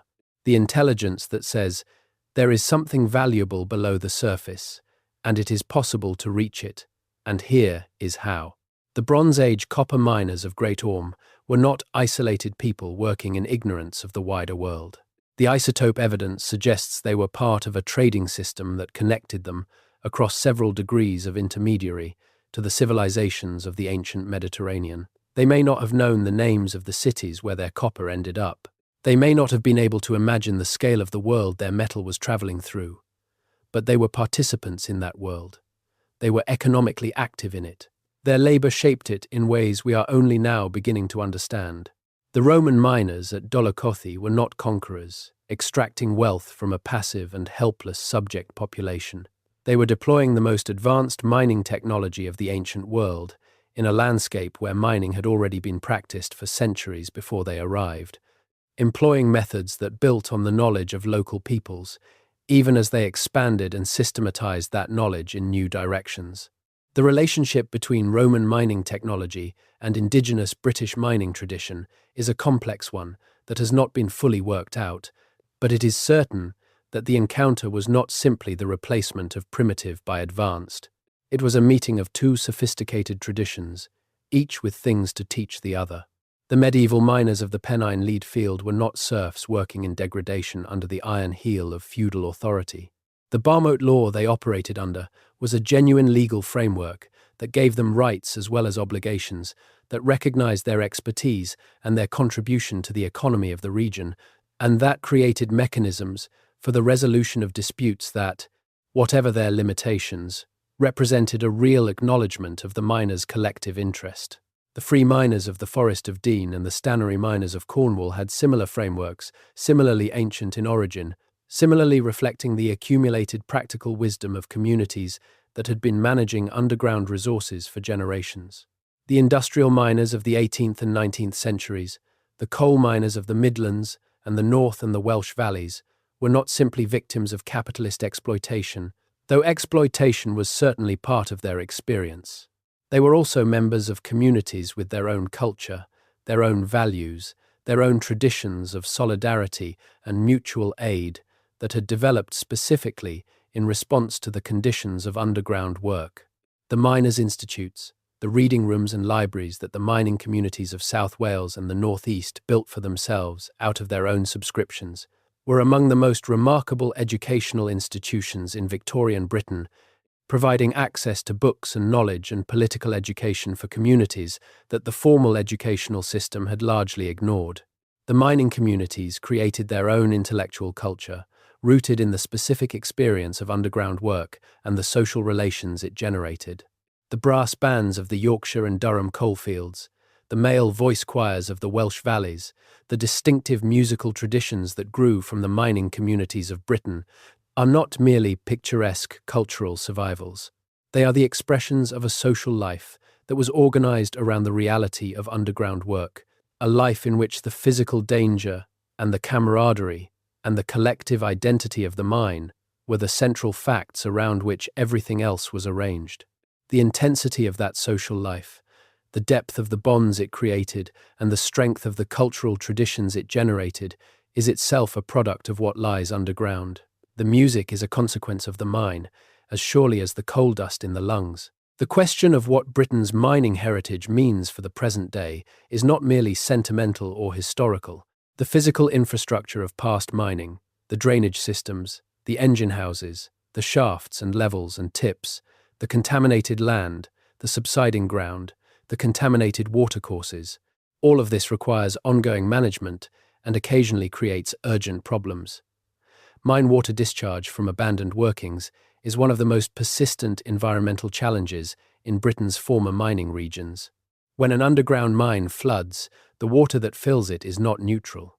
It dissolves minerals from the surrounding rock and from the ore deposits themselves, and when it eventually discharges at the surface through old drainage levels or through cracks in the ground, it carries those dissolved minerals with it. In metal mining districts, this can mean that streams and rivers are contaminated with iron, with zinc, with lead, with arsenic, with cadmium, and other heavy metals at concentrations that can be harmful to aquatic life and occasionally to human health. The treatment of mine water discharge is an active field of environmental engineering, and Britain's former metal mining regions are among the places where the most innovative approaches are being tested. Passive treatment systems, which use the natural chemical and biological processes of constructed wetlands to remove metals from mine drainage without the energy cost of active treatment, have been developed and refined at sites across Wales and the Southwest Peninsula and the Pennines. These systems work because the same microbial communities that live in natural wetlands, bacteria that use iron and sulfur compounds in their metabolism, are effective at precipitating dissolved metals from mine water, gradually building up layers of metal-rich sediment that sequester the contamination in a relatively stable form. It is, in a sense, a reversal of the original mining process. The metals that were extracted from the rock over centuries are being slowly returned to a solid form, not in the same location, but in engineered wetlands at the surface, where they can be monitored and managed. The landscape legacy of mining is not uniformly negative. Some of the most distinctive and ecologically valuable habitats in Britain exist precisely because of the disturbance created by past mining activity. The spoil heaps and waste tips of old metal mines, with their unusual chemistry reflecting the mineral content of the processed ore, support communities of plants that are adapted to those unusual conditions and that cannot survive in ordinary soils. Calaminarian grasslands, named for calamine, an old name for zinc ore, grow on the zinc-contaminated tips of old lead and zinc mines in the Pennines and North Wales and contain species that are rare or absent from the wider countryside, including specialized forms of the mountain pansy and alpine pennycress that have evolved to tolerate metal concentrations that would kill most plants. These habitats are protected now, recognized as of high conservation value, precisely because they were created by the unusual conditions of the mine tips. The connection between Britain's mining heritage and the present-day challenge of climate change has a particular complexity that is worth exploring carefully. The fossil fuels that drove the Industrial Revolution and that continue to drive global warming are themselves the product of ancient biological processes, the compression of organic material from earlier geological eras into the coal and oil and gas that human industry has spent 2 centuries burning. The coal of Britain, the resource that was extracted with such extraordinary effort and at such human cost over several centuries, was storing carbon that had been removed from the atmosphere by ancient plants and locked away in geological formations for 300 million years. Burning it released that carbon back into the atmosphere in a geological instant, a matter of decades, and the consequences are what we are now attempting to manage. The transition away from fossil fuels that the climate crisis requires is itself a mining story, because the technologies that will replace fossil fuels, the solar panels and wind turbines and battery storage systems and electric vehicles, require metals and minerals in quantities that the world's current mining industry is not configured to provide. Copper, lithium, cobalt, nickel, rare earth elements. The demand for all of these is expected to increase dramatically over the next several decades as the energy transition proceeds. Some of this demand may be met by materials from Britain's ancient mining regions, where old mine tips that were once regarded simply as waste now look, in the light of 21st century materials demand, like secondary ore deposits worth processing. The tailings, the fine-grained waste material left after ore processing in older mining operations, typically contain metals in concentrations that were below the economic threshold of the technology available when they were produced, but that may now be extractable at a profit with modern processing methods. Tin tailings in Cornwall, lead tailings in the Pennines, copper tailings in Wales, all of these are potential secondary resources that modern materials companies are beginning to evaluate. The old miners, working with the technology of their time, left behind more than they extracted. The remains of their industry, the waste they generated, may become the raw material of the next industrial transformation. There is something philosophically interesting about this circularity. The way that the mining industry of the past created the conditions for the extractive industry of the future, that the waste of one era becomes the resource of the next, that the holes left in the ground by the miners of the Bronze Age and the Roman period and the Industrial Revolution are now being regarded not as scars on the landscape, but as access points, as entry routes, to underground spaces that have new value in a different economic context. The mine that is abandoned is not finished. The landscape that was industrial becomes rural and eventually becomes heritage. The heritage is reinterpreted as potential. The potential becomes a new kind of industry. The cycle continues. Britain's mining history is, in the end, a story about the relationship between a society and its geology, a 4,000-year negotiation between the needs of the people living on the surface and the resources contained in the rock beneath their feet. That negotiation has taken different forms in different periods: the careful, knowledge-intensive flint extraction of the Neolithic, the economically ambitious copper production of the Bronze Age, the hydraulically sophisticated gold mining of the Romans, the legally complex lead working of the medieval centuries, the technologically innovative deep mining of the industrial era. But it has been continuous. It has never stopped. And it has shaped the society above it in ways that run so deep that most people, living their daily lives in the landscapes and communities that mining created, have no idea they are walking on the surface of a story that old. The next time you stand in a landscape that seems entirely natural and ancient, the rolling hills of the Peak District, the heath-covered ridges of the Pennines, the green valleys of South Wales, the wind-swept cliffs of the Cornish coast, consider that the ground beneath your feet may have been extensively worked by human hands, that the stream running past you may carry in its chemistry the signature of metals extracted centuries ago, that the gentle depression in the field behind you may be the filled-in shaft of a mine that was last worked when the Romans were still building roads. The surface of Britain is deceptive. It looks natural. It looks as though it has always been there, unchanged, a background to human history rather than a product of it.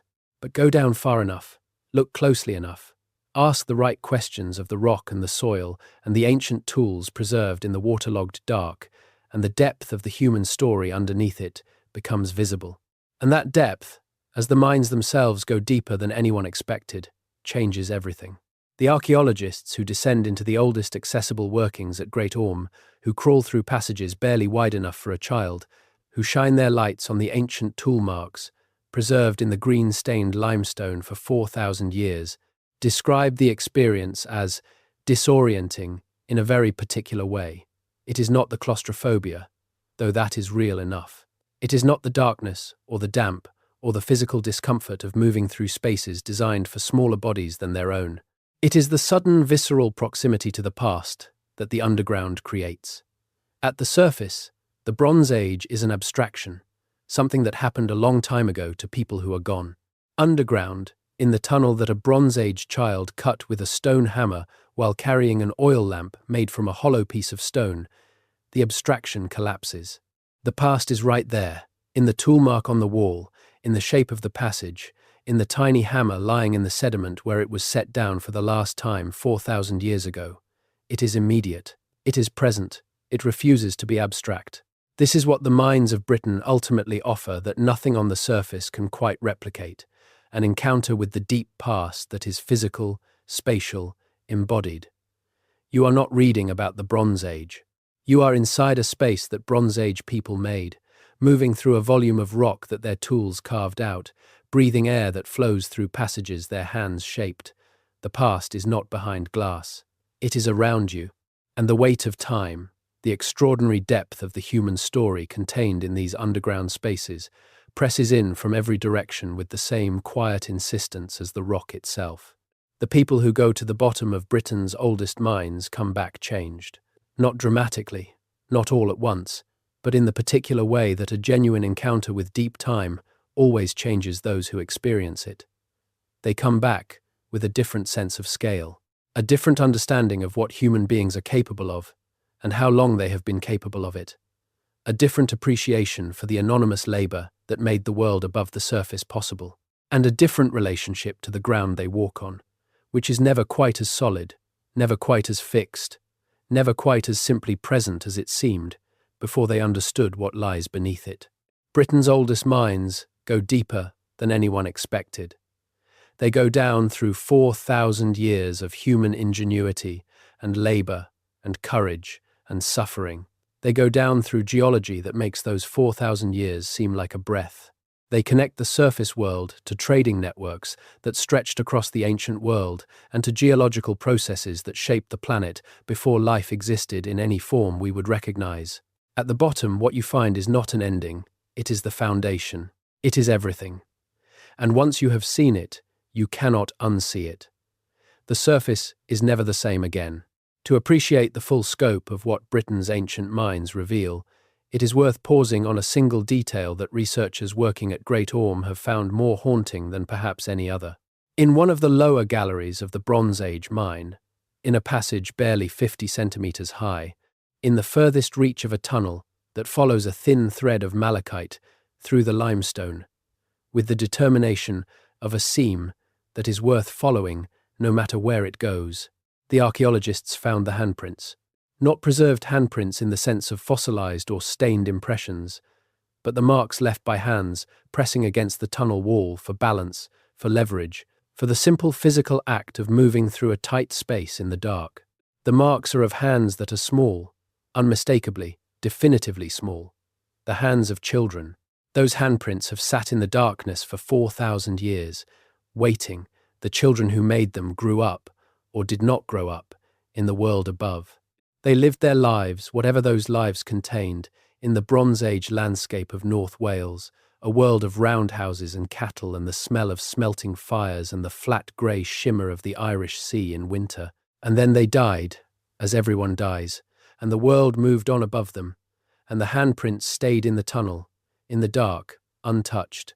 As the centuries accumulated, and the millennia accumulated, and the whole enormous weight of subsequent human history piled up on the surface, above that small, still, underground space, until the archaeologists came with their lights and their cameras and their measuring tapes and found them, until the record of those small hands pressing against the limestone in the act of work became part of the story that we are now telling.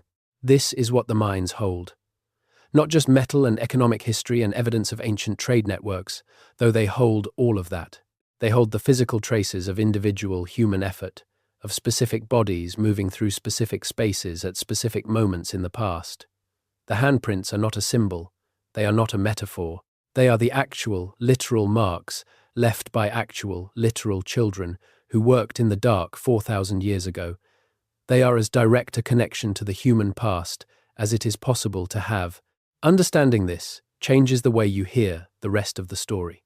Every piece of copper that left the Great Orme, every ingot that was traded down the coast and eventually found its way into the Mediterranean trading networks of the ancient world, carried within it the invisible trace of those small hands. The bronze axe found in a Mycenaean tomb in Greece may have been shaped partly from copper that a 10-year-old child hammered out of a limestone passage in North Wales.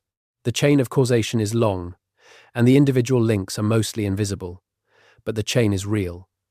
The child's labor is present, somewhere, in the material record of the ancient Mediterranean world. It has just never been attributed to its source before. The Atlantic trading network of the Bronze Age is a subject that has expanded dramatically in the scholarly literature of the last 2 decades.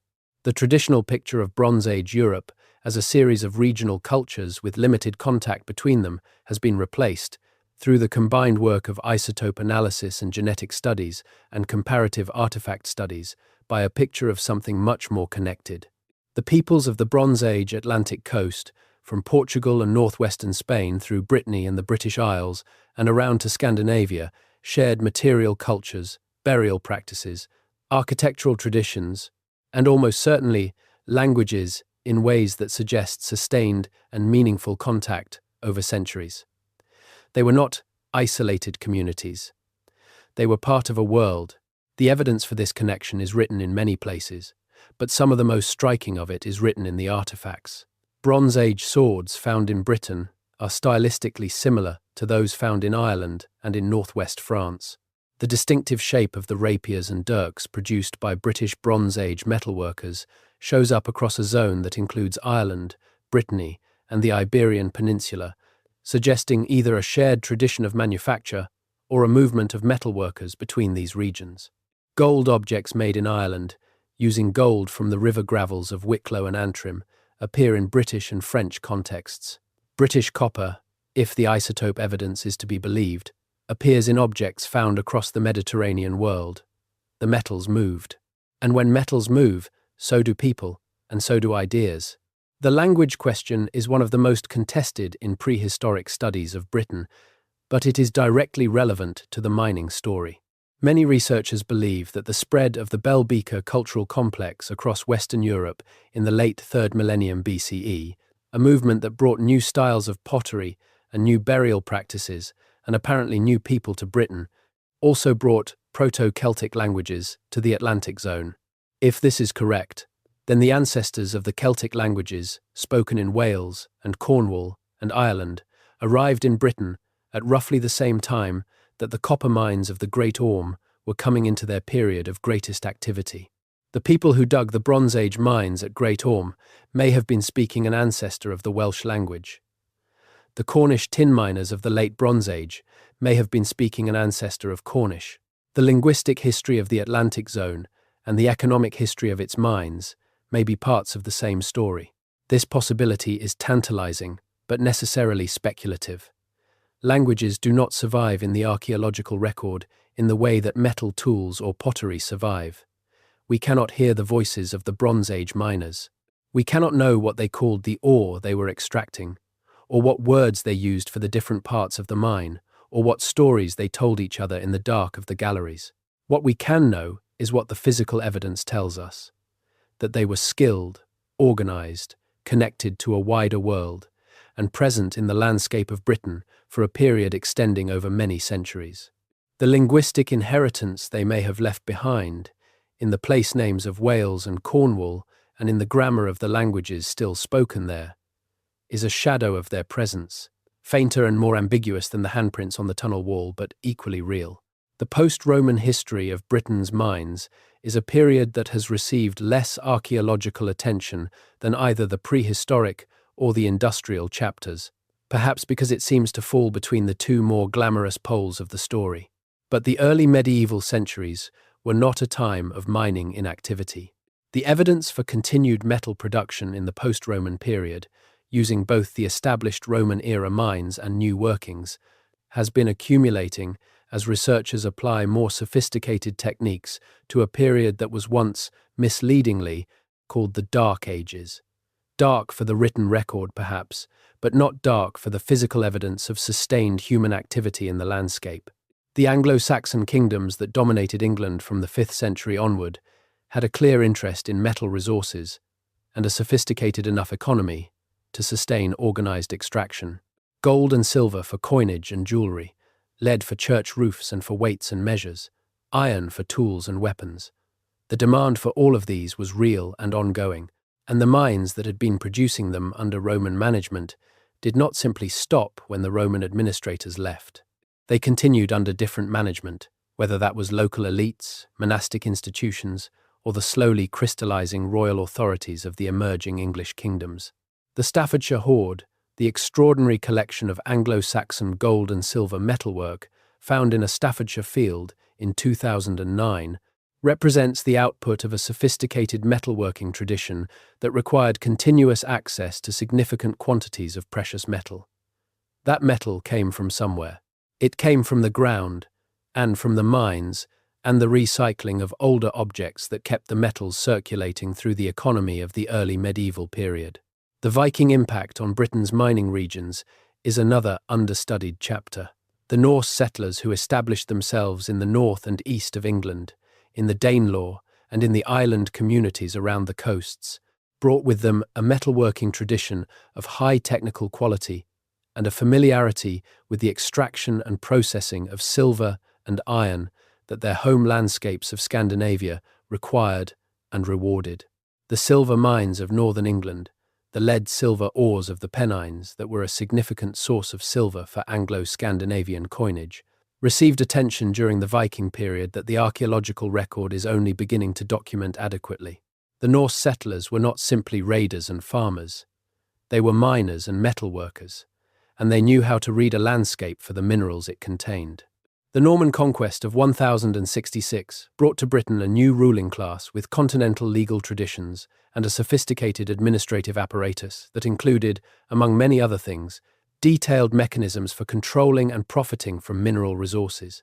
The Crown's claim to all gold and silver in the ground, the royal prerogative that is still technically in force in Britain, and that is the legal basis for the regulation of treasure finds under the Treasure Act of 1996, was established firmly in the post-conquest period. The assertion that all mines, royal, mines of gold and silver, and the ores containing them, belonged to the Crown, regardless of who owned the surface, was a principle with enormous economic consequences for the subsequent history of British mining, creating both incentives for the concealment of silver-bearing ore as something less valuable, and incentives for the investment of royal resources in the development of productive mines. The stannary system of Cornwall and Devon, the specialized legal regime governing the tin mines of the southwest peninsula, was formalized in the 12th and 13th centuries as part of the broader medieval systematization of mining governance. Under the stannaries, tin miners had the right to mine for tin on any common land and on a range of other lands, subject to the payment of coinage dues at the periodic stannary parliaments where the smelted tin was assessed, stamped, and taxed before it could be traded. The stannary courts had jurisdiction over disputes among tin miners. The stannary parliament could veto legislation it regarded as harmful to the tin industry, and the whole system represented a degree of self-governance for the mining community that was unusual in the medieval period, and that reflects the economic importance of the industry to the Crown. Without tin, there was no bronze, and bronze, even in the age of iron, retained its commercial significance for a wide range of applications. The great expansion of Cornish deep mining that began in the 18th century and continued through the 19th was driven not only by technology but by geology. The Cornish tin lodes, the veins of cassiterite running through the granite, had been worked at the surface and in shallow levels for centuries. But the gradual exhaustion of the shallower deposits forced miners deeper, and deeper meant wetter, and wetter meant more powerful pumping technology, which meant steam engines, which meant the particular symbiosis between mining and mechanical engineering that produced some of the finest technical minds in Britain. The engineers of the Cornish mining industry, men like Richard Trevithick, who built the first working steam locomotive, not because he was interested in railway transport, but because he was trying to solve a problem of moving heavy ore around a mine, were technical innovators of the first order. Their innovations did not stay in Cornwall. They spread outward, through published accounts and through the movement of Cornish engineers, to mining operations across the world, from South America to South Africa to Australia to California. The Cornish diaspora is one of the less celebrated chapters of 19th century British history, but it is one with an extraordinary global reach. As the Cornish mines began to decline in the mid-19th century, unable to compete with the cheaper ore coming from new discoveries in other parts of the world, the skilled miners of Cornwall left their homeland and took their expertise to wherever it was needed. Cousin Jacks, as the Cornish miners were called in the mining camps of the world, carried with them not just technical skills, but the cultural traditions of the Cornish mining community. The chapel Christianity, the male voice singing, the pasty, the language of the underground that only a fellow miner would understand. The traces of this diaspora are visible today in the mining towns of Michigan and Nevada and New South Wales and Zambia. Wherever the Cornish went, they left their mark, and wherever they went, they dug down, because digging down was what they knew. The return journey of this knowledge is itself an interesting story. The mining techniques developed in Cornwall, spread around the world, were adapted to different geological conditions and different mineral deposits, and then returned to Britain in modified forms as the global mining industry brought new ideas back to the island where so many of them had originated. The history of British mining is therefore not just a national history, but a global history, a story of technical knowledge created in response to specific local geological conditions and then dispersed outward across the world, transformed in the process, and eventually reintegrated into a global technical tradition that belongs to no single place. To stand at the surface of the Great Orme today, looking out over the Irish Sea with the tramway tracks curving up behind you and the Kashmir goats grazing indifferently on the short turf of the headland, is to stand above 4,000 years of the most consequential underground activity in the history of the island. The limestone beneath your feet contains passages that children crawled through while the Mediterranean civilizations they were unknowingly supplying with copper were at their height. It contains tool marks made by hands that spoke languages which evolved into the languages of Wales. It contains in its chemistry the record of a Bronze Age industrial enterprise that was, by any reasonable measure, one of the most economically significant mining operations in the prehistoric world. And it contains, in its deepest flooded galleries, things that no one has yet seen, preserved in the cold and the dark for 4 millennia, waiting for the technology and the will and the resources to go and find them. What Britain's oldest mines tell us, ultimately, is that the story of this island is much older, much richer, and much more connected to the story of the wider world than most people have been taught to believe. The mines are the evidence.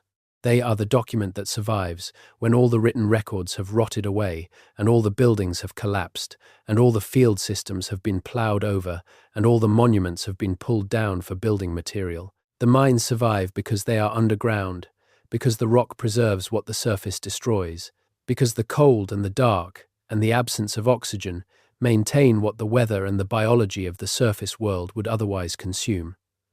The mines are the archive, and what the archive contains, when you open it and read it carefully, with the best tools and the sharpest questions that modern science can bring to bear, is a story of extraordinary ambition, extraordinary skill, extraordinary courage, and extraordinary connection. Britain was not a backwater. Britain was not peripheral. Britain was not waiting for civilization to arrive from somewhere else. Britain was, from the very moment that human beings first struck a flint nodule in the chalk of Norfolk and understood what they were looking at, a place of extraordinary resource and extraordinary resourcefulness. The mines are the proof, and the mines go deeper than anyone expected. What we carry forward from this history is not simply knowledge. It is a recalibration of perspective, a correction of a deeply embedded assumption that has distorted our understanding of early Britain for longer than most people realize. The assumption of peripheral, late arriving, essentially passive, subject to the flows of civilization from elsewhere. This is the version of British prehistory and early history that generations of people absorbed without questioning, because it was the version embedded in the educational systems and the popular culture and the mainstream archaeological literature for most of the 20th century.